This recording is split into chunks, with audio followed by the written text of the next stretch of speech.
Tək olan Allah və həyatın məqsədi. Təsəvvür edin ki, bir sıra ağır daşlar bir-birinə söykənib. Əgər hər daş öz arxasındakına söykənibsə və arxadakı da başqa birinə söykənibsə, bütün daşlar aşıb düşəcək.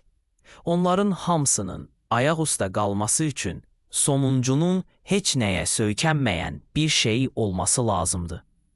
Hər şeyi saxlamağa qadir olan, tək başına duran və başqa heç nəyə ehtiyac duymayan güclü bir şey. Kainatdakı hər şey o daşlara bənzəyir. Hər daşın ayaq üstə qalmaq üçün digər daşlara söykəndiyi kimi, kainatdakı hər şeyin də mövcudluğunu davam etdirmək üçün bir çox başqa şeylərə ehtiyacı var. Sizin havaya, suya və qidaya ehtiyacınız var. Qidanın torpağa, yağışa və günəşə ehtiyacı var. Günəşin fiziki qanunlara tabe olmağa ehtiyacı var. Hara baxsanız bir şeyin bir neçə başqa şeyə asılı olduğunu görərsiniz. Elm bu əlaqələri çox yaxşı təsvir edir. O bizə bir şeyin digərindən necə asılı olduğunu söyləyir. Lakin o, bütün bu daşlar sırasının niyə ilk növbədə ayaq üstə durduğunu izah etmir. O, hər şeyi saxlamağa nəyin gücü çatdığı sualına cavab vermir. Bunu başa düşmək üçün biz asılı olan şeylər zəncirindən kənara baxmalıyıq. Hər şeyi saxlayan, lakin özü heç nəyə söykənməyən və heç nədən asılı olmayan bir varlıq olmalıdır. Bütün şeyləri saxlayan, lakin başqa heç nə tərəfindən saxlanılmayan o varlığı biz uca Allah adlandırırıq. Həyatın məqsədi, beləliklə, uca Allah bizi və ətrafımızdakı hər şeyi yaratdı. Ətrafa baxsaq, görərik ki, hər şeyin aydın bir məqsədi var.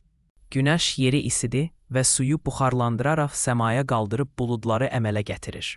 Külək buludları hərəkət etdirir. Buludlardan yağan yağış bitkiləri yetişdirir. Bitkilər və heyvanlar insanlar üçün qida təmin edir.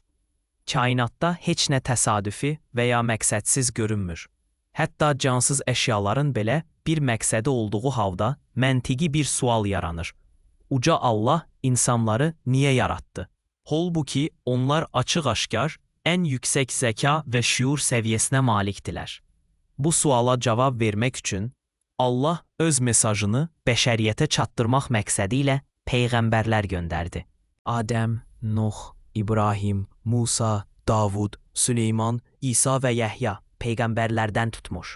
Sonuncu elçi Həzrəti Məhəmmədə hamısına salam olsun qədər. Hər bir peyğəmbər eyni aydın mesajla gəldi. Allah insanları ona ibadət və itaət etmək üçün yaratdı və bu dünya həyatı Allaha olan itaətimizin davamlı bir sınağıdır. Hər bir əməlimiz, sözümüz, düşüncəmiz və niyyətimiz mələklər tərəfindən qeydə alınır. Ölüm anı, sınağın bitdiyi və nəticələrin aşkar edildiyi andır. Uca Allaha iman gətirərək yaşayanlar və salih əməllər edənlər əbədi olaraq cənnətdə qurtuluşa çatacaqlar. Uca Allahı inkar edənlər və onu rədd edənlər isə cəhənnəm odunda əbədi cəzaya məhkum olunacaqlar. Həqiqəti necə bilirik? Peyğəmbərlərin gəldiyini hardan bilirik? Onlar Allahdan aldıqları ilahi kitabları miras qoydular.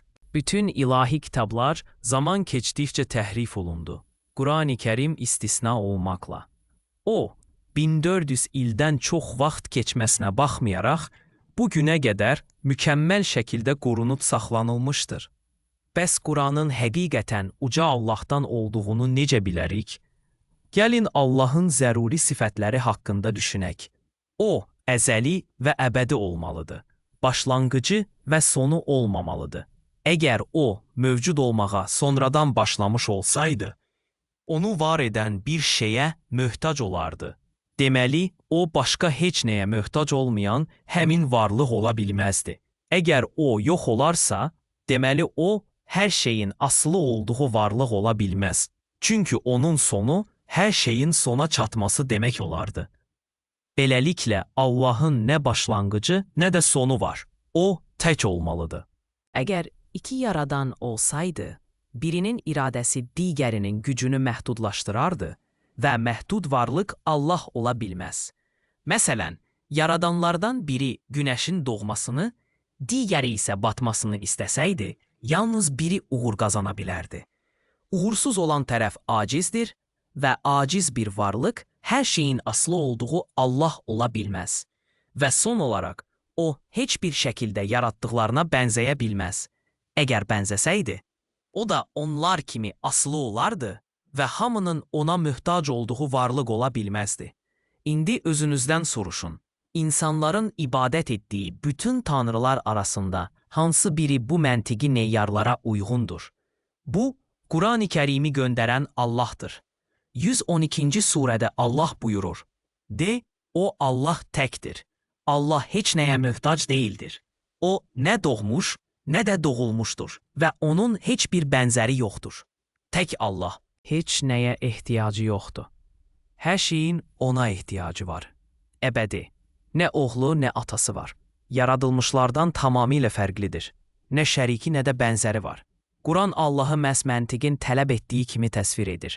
Bu təsadüf deyil.